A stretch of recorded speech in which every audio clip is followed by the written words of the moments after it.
নমস্কার বন্ধুরা, তন্নিস কিচেনে আপনাদেরকে স্বাগত। আজ আমি বানিয়ে দেখাবো দেশি আমড়ার টক ঝাল মশলা আচার। এই আচারটা কিন্তু আপনারা বানিয়ে কিভাবে সারা বছর ধরে সংরক্ষণ করে রাখতে পারবেন সেটাও আমি আজকে দেখাবো। এবং এই আচারটা কিন্তু বানাতে খুবই কম সময় লাগে এবং রোদে দেওয়ার ঝামেলা ছাড়াই এই আচারটা বানিয়ে ফেলা যায়। এখানে কিন্তু কোনো রোদে দেওয়ার ঝামেলা নেই।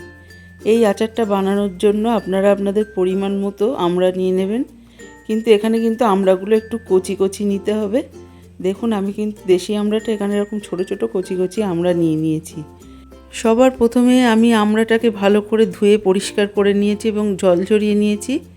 এবার আমি আমড়াগুলো এক এক করে পিস করে নেব। প্রথমে এরকম মুখটা কেটে বাদ দিয়ে দিচ্ছি, তারপর প্রত্যেকটা আমড়া আমি এরকম দুফাল করে করে কেটে নেব। এখানে কিন্তু 4 ফাল করার কোনো দরকার নেই, কারণ আমড়া কিন্তু খুব সহজেই সেদ্ধ হয়ে যায়। এখানে আমি সব কটা আমড়াই কিন্তু একসাথে কেটে নিয়েছি। দেখুন, এরকমভাবে আমি কেটে নিয়েছি। আর এখানে আমি একটু স্বাদটাকে বাড়িয়ে নেওয়ার জন্য নিয়ে নিয়েছি কিছুটা আদা কুচানো। আমি এখানে 1 টেবিল চামচ পরিমাণ আদা কুচি আর 2টো মিডিয়াম সাইজের রসুন আর 12 থেকে 13টা কাঁচা লঙ্কা চিড়ে নিয়েছি। এখানে কিন্তু রসুনের কোয়াগুলো গোটা গোটাই রাখতে হবে। আচারটা বানানোর জন্য নিয়ে নিয়েছি 200 গ্রাম পরিমাণ সর্ষের তেল। তেল ভালো করে গরম করে নিয়ে তেলের মধ্যে দিয়ে দিলাম 1/2 চা চামচ পরিমাণ 5 ফোড়ন। 5 ফোড়নটা থেকে যখন খুব ভালো একটা গন্ধ ছাড়বে, দিয়ে দিলাম 1/2 চা চামচ পরিমাণ হিং। এখানে কিন্তু খুব ভালো কোয়ালিটির হিংটা নিতে হবে, নইলে কিন্তু আচারের টেস্ট মোটেও ভালো হবে না। আমি এখানে MDH কোম্পানির হিংটা নিয়ে নিয়েছি।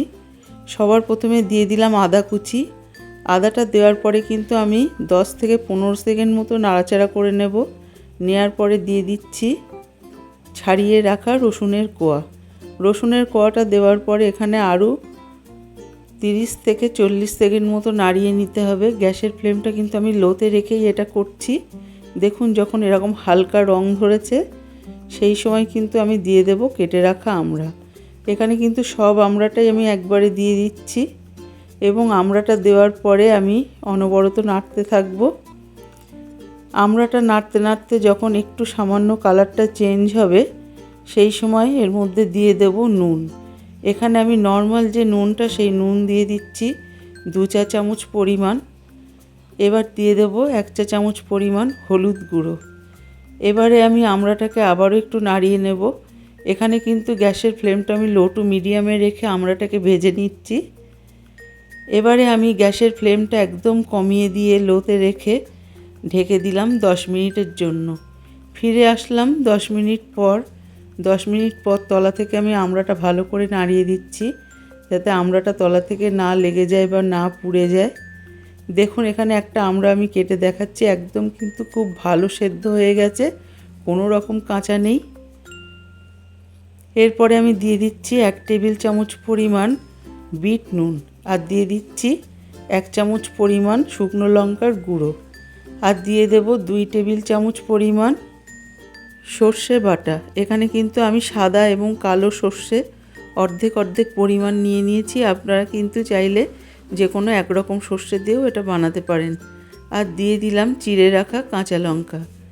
কাঁচা লঙ্কাটা আপনারা আপনাদের স্বাদ অনুযায়ী দেবেন। এরপরে আমি মিনিট খানেক কষিয়ে নিচ্ছি এবং গ্যাসের ফ্লেমটা কিন্তু আমি একদম লোতে রেখেই এই রান্নাটা করে নিচ্ছি। এবার কষাতে কষাতে যখন এক্সট্রা জলটা একদম শুকিয়ে যাবে, সেই সময় দিয়ে দেব 1 টেবিল চামচ পরিমাণ চিনি।